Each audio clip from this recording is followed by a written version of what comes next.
அன்னைக்கு சண்டேங்கிறனால டே ஸ்லோவாக தான் ஸ்டார்ட் ஆச்சு. கொஞ்சம் லேட்டாக தான் எந்திரிச்சேன். எந்திரிச்சு ஃபஸ்ட்டு நான் ரெஃப்ரெஷ் ஆகிட்டு இருந்தேன். வீட்டில் இருக்கிற மற்ற எல்லாரும் தூங்கிட்டு இருந்தாங்க. அவங்கள டிஸ்டர்ப் பண்ணாமல் அமைதியாக தான் வேலை பார்த்துட்டு இருந்தேன். டே ஸ்டார்ட் ஆகுறதும் கிச்சனில் தான், டே முடிகிறதும் கிச்சனில் தான். அதனால் காலையில் எந்திரிச்சு ஃபஸ்ட்டு கிச்சனுக்கு வந்தாச்சு. இன்றைக்கி எனக்கு ஹவுஸ் ஹெல்ப் வருவாங்க.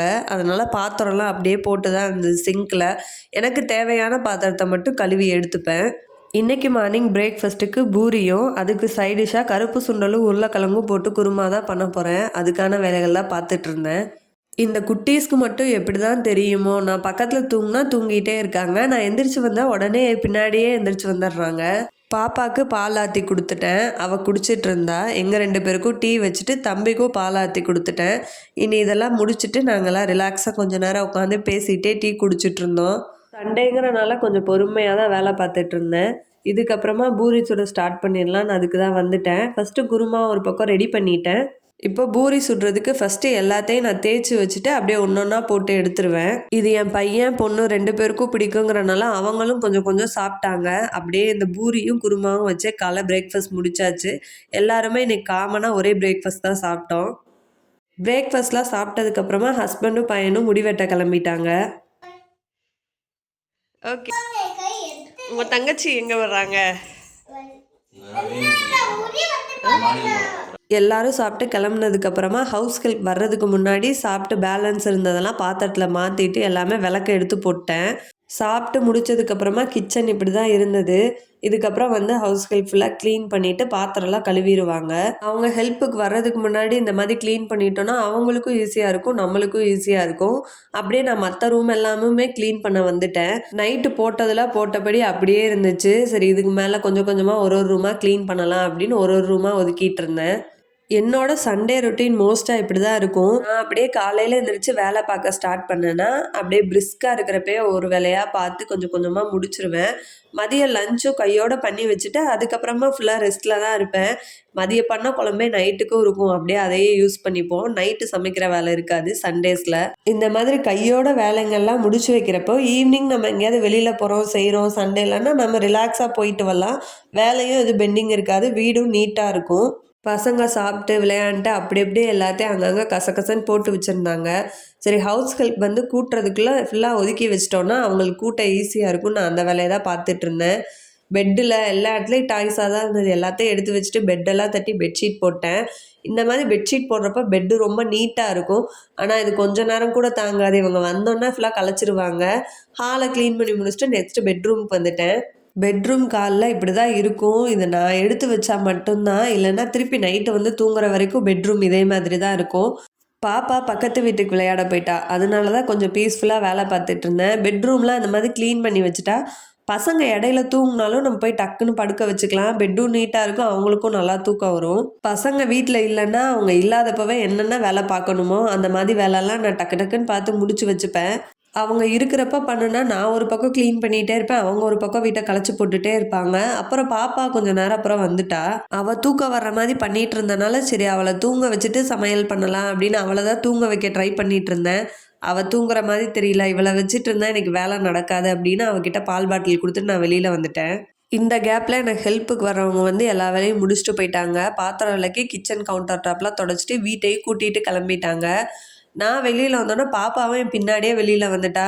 அவளுக்கு ஹாலில் டாய்ஸ் கொடுத்து விளையாட வச்சுட்டு ஃபஸ்ட்டு விளக்குன பாத்திரம்லாம் எடுத்து வச்சுட்டேன்.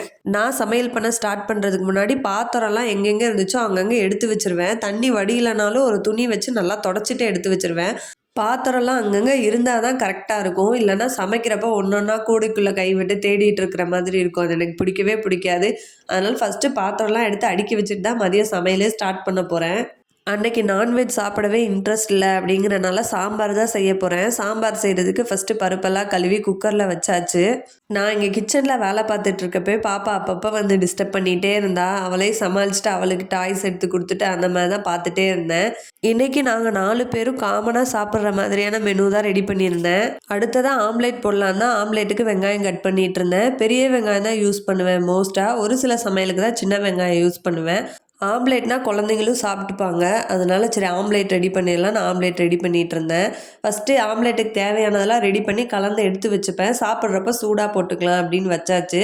நெக்ஸ்ட்டு ஹஸ்பண்டுக்கு உருளைக்கிழங்கு பொரியல் பிடிக்கும். அதனால சரி உருளைக்கிழங்கு பொரியலே பண்ணிடலாம் அப்படின்னு பண்ணிட்டு இருந்தேன். என்னடா சும்மா வலிக்குதா? எதுக்கு? ஏன்டா தங்கம் அழுத? உன்னை நம்பி அனுப்புனதுக்கு உன்னால் என்ன பண்ண முடியுமோ அதை பண்ணிட்டேங்கிற மாதிரி தான் பண்ணி வச்சு கூப்பிட்டுட்டு வந்திருந்தாங்க அவனை. எனக்கு அவனோட ஹேர் கட் பிடிக்கல. சரி ஓகே, குட்டி பையன் தானே, அவனுக்கு தெரியவா போகுது அப்படின்னு விட்டாச்சு. நான் ஆல்ரெடி சுடுதண்ணிலாம் ரெடியாக வச்சுருந்ததால அவன் வந்தோன்னவே அவனை குளிக்க வச்சாச்சு. சைட் பை சைட் சாம்பாரும் ரெடி பண்ணிவிட்டு உருளைக்கிழங்கு ஃப்ரையும் பண்ணிட்டேன்.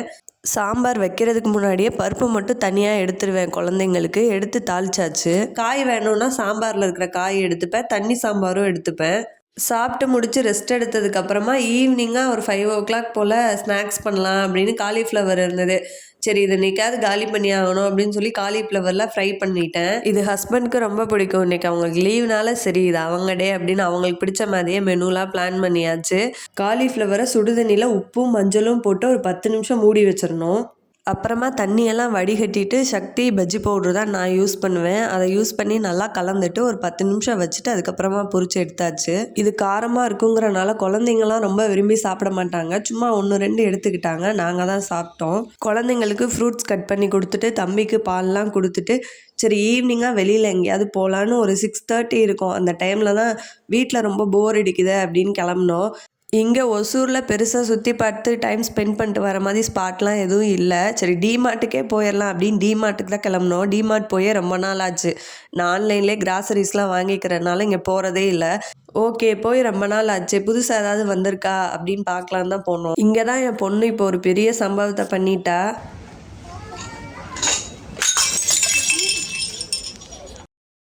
அவ்வளோ நேரம் அவளை ஹஸ்பண்ட் தான் வச்சிட்டு இருந்தாங்க. அப்போ தான் நான் வாங்கினேன். நான் வாங்கி வச்சோன்னவே நான் முன்னாடி பார்த்துட்டு இருக்கேன். பின்னாடி இருக்கிற கிளாஸ் பவுலை இழுத்து கிளாஸ் பவுலை உடச்சி விட்டுட்டா. கடைக்காரவங்க என்னமோ ஸ்போர்ட்டிவாக பரவாயில்லைங்க குழந்தை தானே அப்படின்னு விட்டுட்டாங்க. அவங்க க்ளீன் பண்ணிட்டு இருந்தாங்க. எங்களுக்கு தான் ஒரு மாதிரி ஆயிடுச்சு.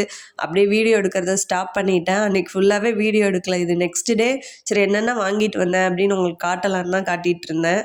நான் ஃபஸ்ட்டு டேவே வீட்டிலேருந்து கிளம்புறப்பவே எது காலியாகிற மாதிரி இருக்குது அப்படின்னு பார்த்துட்டு அதை மட்டும் நோட் பண்ணி வச்சுட்டு டிமார்ட் போகணுன்னா ஃபஸ்ட்டு அந்த ஐட்டம்ஸ்லாம் எடுத்துகிட்டு தான் மற்ற ஐட்டம்ஸ் பார்க்க போனேன். அதனால் நமக்கு குழப்பமும் இருக்காது, தேவையில்லாத ஐட்டம்ஸும் நம்ம எடுத்துகிட்டு வர மாட்டோம்.